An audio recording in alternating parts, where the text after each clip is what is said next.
آقای کرام، آنلاین شاپ من داره میگیره. امروز 2 تا بسته پستی بردم اداره پست.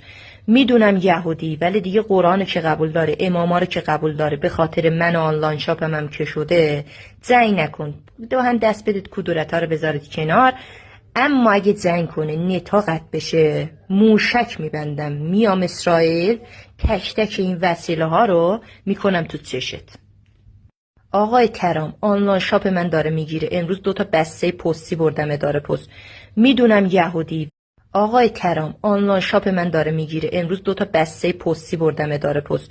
میدونم یهودی، ولی دیگه قرآن که قبول داره، اماما رو که قبول داره، به خاطر من آنلاین شاپم هم که شده.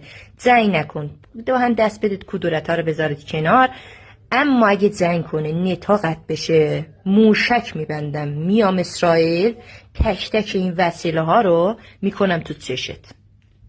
آقای کرام، آنلاین شاپ من داره میگیره. امروز 2 تا بسته پستی بردم اداره پست. میدونم یهودی.